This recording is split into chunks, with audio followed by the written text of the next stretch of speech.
pour cette perspective à 2 points de fuite, je peux commencer au milieu, un peu plus à gauche ou à droite.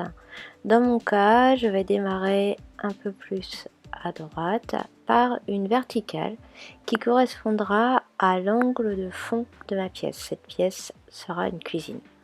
Ensuite, je place la ligne d'horizon, pas tout à fait au milieu, un petit peu plus haut. Elle correspond à la hauteur de mes yeux et elle est parfaitement horizontale. Je peux aussi me servir d'une règle pour être plus précis.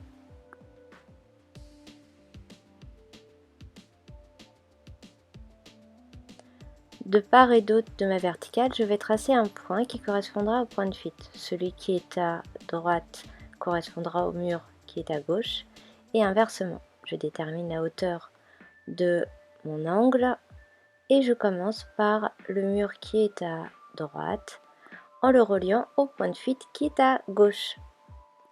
Je fais la même chose de l'autre côté.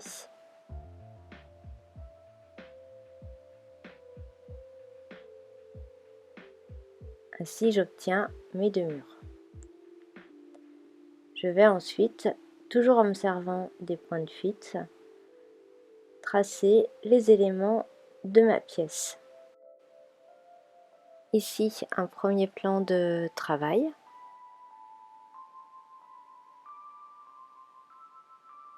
Donc ces lignes-là, elles sont dans la réalité parallèles au mur qui est à gauche. Donc je me sers du point de fuite qui est à droite.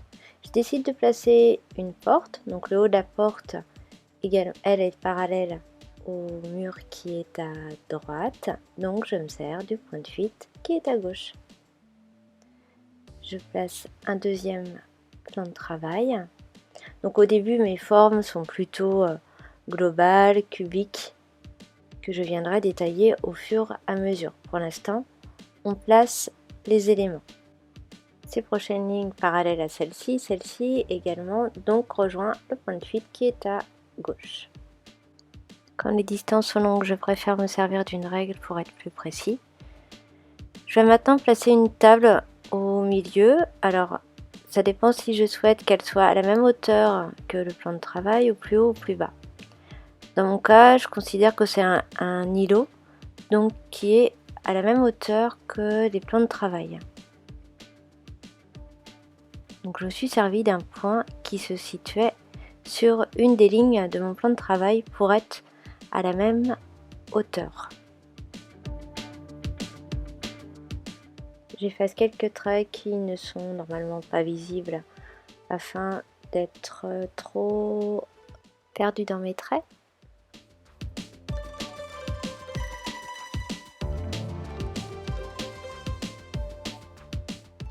J'ai maintenant la base de mon dessin, de ma pièce, et je vais pouvoir maintenant commencer à ajouter des éléments plus précis. A l'inverse, je repasse sur les traits les plus importants. Je vais maintenant commencer par placer un frigo. Donc la partie qui est en haut rejoint le point de fuite qui est à droite et la partie qui est à gauche, le point de fuite qui est à gauche. Je préfère le dessiner en entier et je ne me suis pas alignée non plus sur l'angle de la pièce. J'évite d'avoir des lignes qui soient continues. Je viens de placer un évier. Derrière cet évier, je décide de faire une fenêtre. Je vais mettre l'épaisseur du mur. Donc toujours en me servant des points de fuite. Si je recherche le milieu d'un rectangle ou d'un carré, je trace les diagonales. Ainsi, j'obtiens le milieu.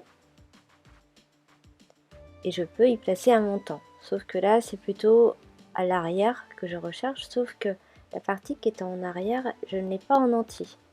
Donc c'est pour ça que j'ai tracé les diagonales du rectangle qui est devant. Et ainsi, je peux obtenir le montant de la partie qui est en arrière.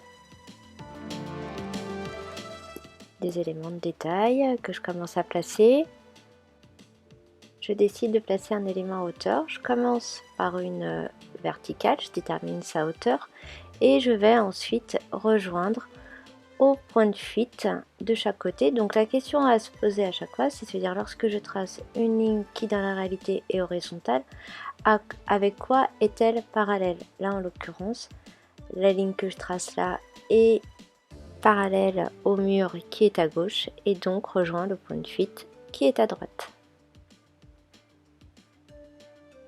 Et je procède ainsi pour tous les éléments. L'épaisseur du plan de travail,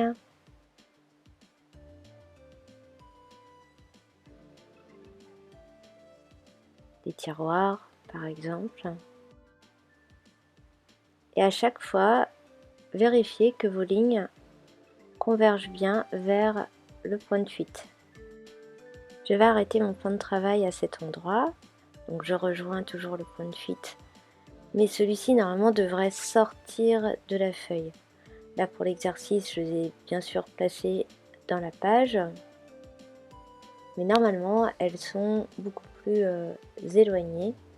Donc en ayant les points de fuite proches, cela implique une légère déformation. Je trouve mon plan de travail ici pas assez large, donc je l'agrandis.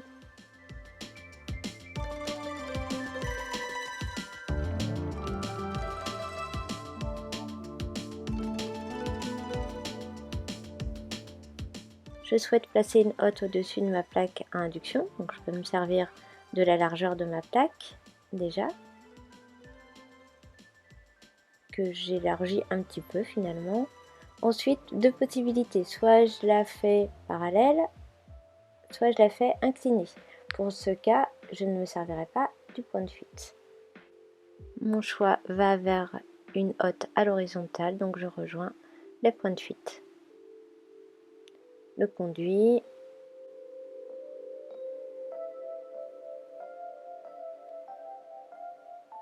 Vous pouvez ajouter tout ce que vous voulez. Donc là, les épaisseurs.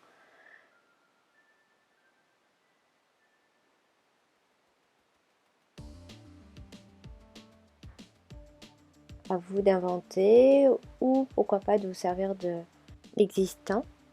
C'est parfois plus simple. Je décide de placer une fenêtre qui ouvre sur la pièce qui est à côté. Je séparais cette fenêtre en 3, donc je trace 2 points. Ces distances ne doivent pas être totalement identiques puisque nous sommes dans une perspective à 2 points de fuite. On sera de face, ce sera égal, mais là, non. On peut retrouver cette même situation en dessinant une faïence que je vais vous montrer maintenant pour pouvoir aborder la diminution d'une forme. Je divise en 3 ma verticale, donc là en partie égale, et ensuite pour pouvoir connaître la bonne distance, puisque petit à petit ça doit se diminuer. Je trace la diagonale d'un carré et lorsque je rencontre la deuxième ligne, je trace une verticale. Donc là j'ai la fenêtre pour pouvoir savoir à peu près la dimension de mes carrés de l'autre côté de la fenêtre. Je reporte, sauf que là je me rends compte que je démarrais avec un petit morceau, donc je décide de faire à l'œil. Si je souhaite faire une faïence à la même hauteur que l'autre côté, je vais jusqu'à l'angle et ensuite je rejoins à nouveau le point de fuite pour avoir les mêmes hauteurs et quelque chose de similaire. Bien sûr, si je voulais faire des formes différentes, je n'en tiendrai pas compte. J'efface tous mes traits de construction inutiles avant de pouvoir venir vraiment détailler chaque partie. Je vais ajouter des épaisseurs, des détails comme des poignées. Maintenant que j'ai tous mes éléments, je vais pouvoir procéder à ce travail en effaçant bien sûr tout ce qui ne me sert plus.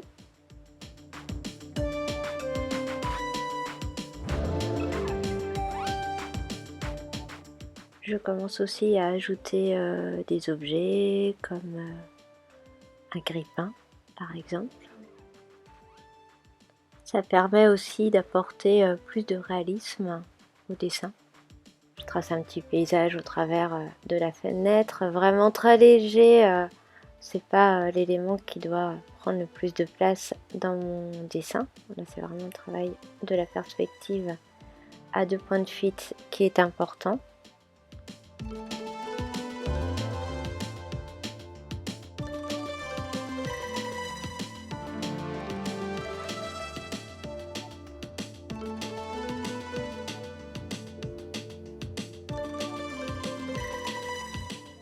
Des poignées, des épaisseurs toujours.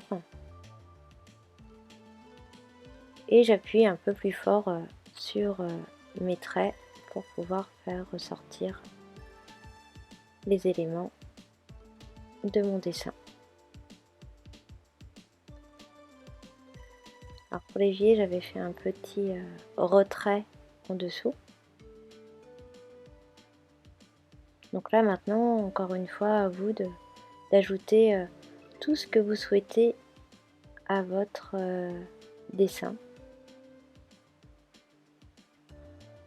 Donc vous avez pu le remarquer, on commence par des éléments de manière globale, des formes géométriques simples. En perspective, c'est vraiment de la géométrie. Et petit à petit, on va venir détailler notre sujet.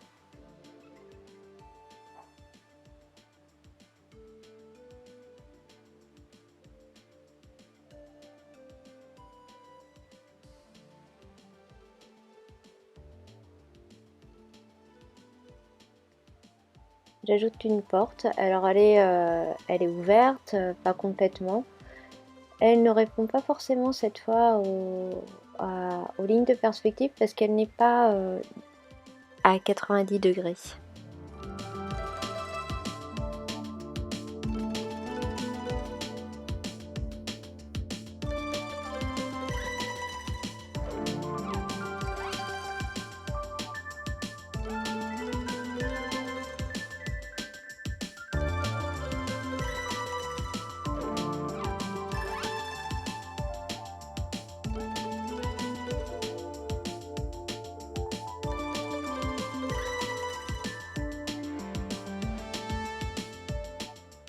Quelques lignes légères pour imaginer des objets dans la pièce qui est à côté, mais vraiment très léger comme pour la fenêtre qui est au-dessus de l'évier. Mais sans entrer dans le détail.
J'ajoute des étagères ouvertes avec un petit rideau quand même pour cacher, dans le but de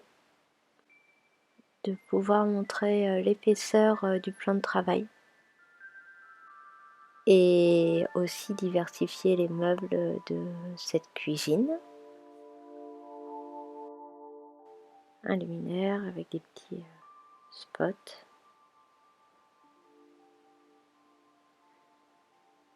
Et puis pour terminer, un peu d'ombre qui vont venir donner du relief, des petits détails supplémentaires.